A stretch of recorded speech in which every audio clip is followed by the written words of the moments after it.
tough times builds character. And that was something that really, I think, gave me a lot of strength and reminded me that it's the heights of joy and also the depths of sorrow that we face that shape us and create who we are. Today I sit down with a good friend of mine and talk about a subject that I've tried to articulate so many times. It is the joy in the struggle, the silver lining in the difficult times. These are the moments that define a human being. And today I sit down with Gurratan Singh and talk exactly that. Today's video was made possible at mulliganbrothers.com, where you can get ready for 2024 with the Momentum Ori posters that remind you that you will one day die. That's my life plotted out right there. Trust me, it has changed my life seeing that every single day. And also the Not a Journal Success Journal that actually gets stuff done is linked down below, on sale, ready for 2024, where you can get the Inspire Change t-shirts and hoodies as well, linked down below. But before that, let's dive into this amazing video. There's a really deep idea in the Sikh spirituality of the importance of the struggle, of jujna. And the idea is that there is a spiritual writing from our 10th Guru. And it ends by saying, in the might of battle, may I die struggling. Not victorious, but struggling, because the victory is in the struggle. That's how we win. We can't control the outcome of our actions, but we can control the effort that we put into it. And so life is a struggle, and understanding that every day when we show up and we fight our ego, when we fight injustice in this world, when we fight our lower self, that is how we are in fact being victorious. And it's finding joy in that struggle. It's finding Chardi Kala in that struggle. Rising spirits in the face of whatever struggle that we're facing. And that's how we truly find victory. A lot of the concepts we've been speaking about throughout this whole conversation, I have drawn some kind of similarities through beliefs that we have, not through religion, just through me and my brothers, like as a family. And smiling in adversity is like a huge thing for us, like really? Yeah, massively. Yeah. So we always feel the tougher it gets, the bigger the grin should be. You know, the more there is a reason to smile as the struggle gets harder. We always feel that there's a higher purpose to it, whether it's to teach us a lesson or maybe that wasn't our path that we were supposed to be going on, but we always feel that. So I love to hear you articulate them in such a way.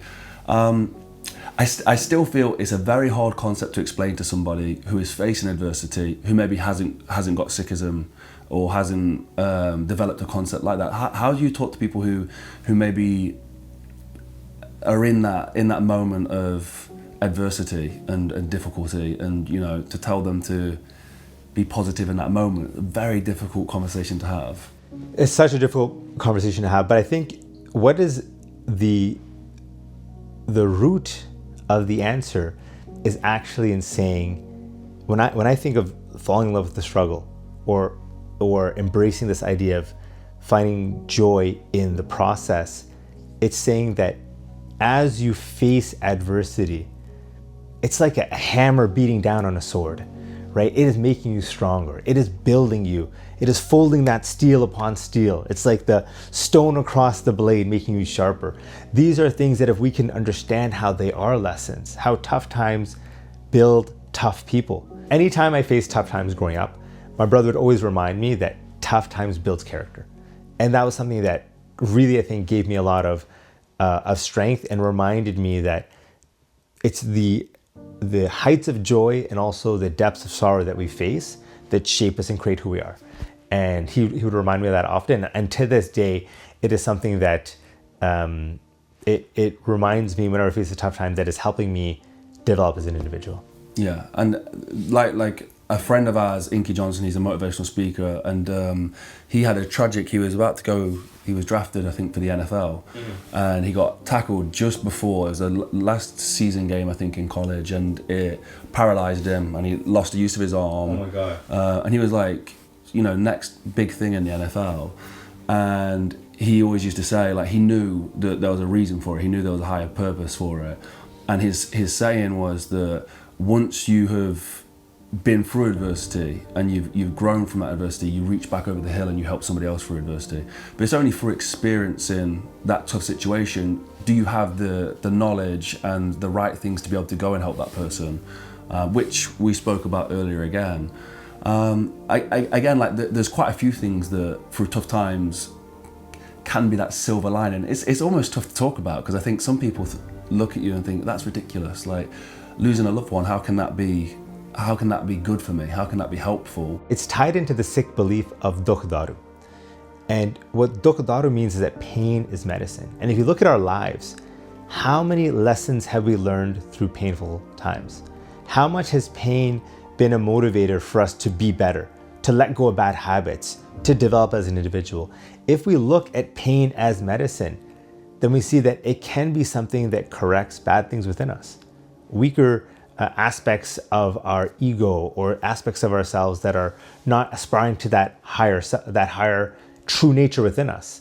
So looking at dukh daru as pain as medicine is something that can help us understand why there's joy in the struggle, because in that process of pain, you're actually learning, you are growing, and you're developing. That's back to that building resilience again as well. The pain is medicine. I know that it's very hard to put yourself through painful times. You know, life happens, life's tough, and everybody at some point in life will receive some kind of hardship or lesson through a difficult time. But on the day-to-day basis, putting yourself through hardships, putting yourself through even discipline, things that are difficult to do, is one, I don't think practiced enough by most people, but two, doesn't come as close to what life can offer, in my opinion. I don't think so. But I would love to talk about, so just briefly, before this we did the cold plunge in the backyard. There's things like that in life as well. Are you using those tools to build resilience? Are you using those tools as a benefit outside of jumping into cold water to get a rush or whatever? Is there something else to it? Totally. And I think it ties into this idea within the Sikh spirituality, the Sikh culture of being tiyar ba tiyar, being always and ever ready, being in a state of perpetual preparedness. And when we are in a state of perpetual preparedness, you can only be ready for tough times when you put yourself through tough times every single day. And that's how you make sure you're ready for whatever life throws at you. And so I always understood that to make sure that we are preparing ourselves every day, physically, mentally, emotionally, and most importantly, spiritually. Because when you have that resolve and you have that strength, that's something internally, when you're connecting to your true nature, then you can overcome anything in your path. So things like working out, things like doing cold and heat exposure, those are difficult. But the hardest thing to do every single day is to battle your ego, to go to war with your ego, through sitting down and meditating and reflecting and seeing how we can grow and improve ourselves, how we can delve deeper into this oneness that connects us all, how we can forget ourselves, lose ourselves to this infinity within. That is, I think, is the harder and tougher and deeper battle that we must engage with. What was the 5 aspects? Was it the 5 aspects? There's many qualities that Sikhs hope to exemplify or become like as we get closer to understanding and experiencing this oneness. And five of those are Sat, Santok, Daya, Nimrata, and Pyar, which is truth, contentment. Nimrata is humility, Daya is compassion, and Pyar is love. And these are the qualities of an individual that as you get closer to this oneness, this is how you start to show up.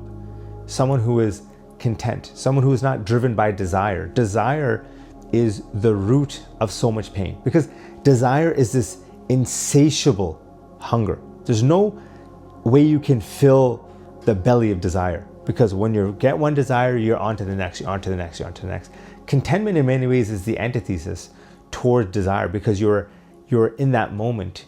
You're learning to live in that moment. You're learning to accept the circumstances you're in and love those circumstances. This is not to mean that we are not fighting against injustice or fighting against tough times or pushing back, but it's to say that in the moment that we exist, we are happy. We are chardikala. We're always feeling that experience. Thank you to Gurratan for doing this video with us. I'm going to link his stuff down below because he talks about amazing philosophy, and he does it all from frozen ice. He sits in ice baths in the middle of winter in Canada, and he talks about philosophies and Sikh philosophies. He is really an inspirational person and a good friend of mine. I really recommend you go follow him and go check him out. Today's video was made possible at mulliganbrothers.com, where you can get ready for 2024 with the Memento Mori posters. That's my life right there, plotted out. It was the most humbling experience filling this in for the first time. I've had this for a long time now. It's a bit battered and bruised, but this is my favorite tool that I have used for success. It's changed my life. Reminding myself that I will one day die, reminding myself that there could be a square, could be the next square that I don't fill in, meant that I lived my life with passion and purpose. And also the Not a Journal, the success journal that actually leads to success, is linked down below with the description to get ready for 2024, where you can get the t-shirts and hoodies. Thank you so much for watching. I'll see you in the next one. Peace. Oh, subscribe and hit the notification bell.